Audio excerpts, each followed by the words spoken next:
কারা কারা আমার আগের মিনি ব্লগটা দেখেছো, সেই দিনই আমি একসাথে দুটো মিনি ব্লগ রেডি করছি।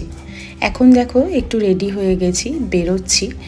আমার কাস্টমার আছে, বেশি দূর না, মিনিট 15 যেতে লাগবে। তো কাজবাজ সেরে বাড়ি ফেরার সময় কিছু বাজার করেছি, আর ফ্রিজেও কিছু বাজার আছে, তাই অল্প কিছু করে নিলাম।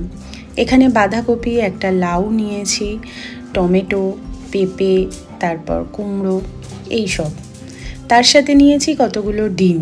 ডিমটা জানো তো এখন প্রায় সময় লাগে, যেহেতু রিন্টুকে সকালবেলা বেশি কিছু তো করে দিতে পারি না।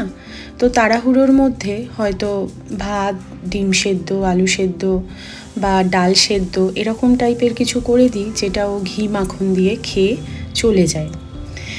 তারপর দেখো বাজার গুছিয়ে ডিম ফ্রিজে ঢোকানোর পর এরা দুজন সন্ধেবেলায় যে স্টিকগুলো নেয় সেটা নেওয়ার জন্য পাগলের মতো করে।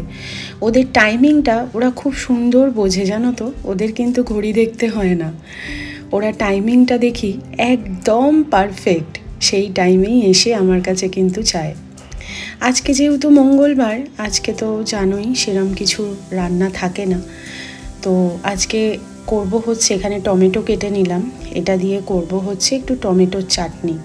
শেষ পাতে রিন্টু একটু মিষ্টি খেতে পছন্দ করে, তো ফ্রিজে মিষ্টি আছে থাকা সত্ত্বেও আমি ভাবলাম অনেক দিন চাটনি হয় না, তো একটু চাটনি করি।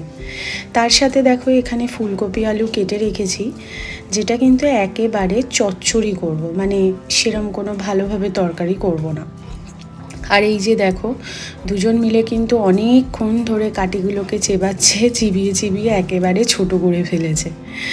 তো ওরা ওদের মতো খাক, আর আমি এদিকে রান্না করছি। দেখো এই যে ফুলকপি, আলু, টমেটো, একটু পাঁচফোড়ন দিয়ে একটা তরকারি বানিয়ে নিলাম, আর তার সাথে টমেটোর চাটনি। আর করব একটু লুচি, কারণ রিন্টু না আবার পরোটাটা খুব একটা পছন্দ করে না, মানে ও লুচি খেতে বেশি পছন্দ করে। আর এই সব দিনে কি বলবো, অন্য কিছু তো আর অপশান নেই যে ভাত টাত খাবো, এই আর কি। তো চাটনিটাও কমপ্লিট। এখন রিন্টু বাড়ি এসেছে, ও বাড়ি আসার পরেই আমি মানে লুচিগুলো ভেজে নিচ্ছি।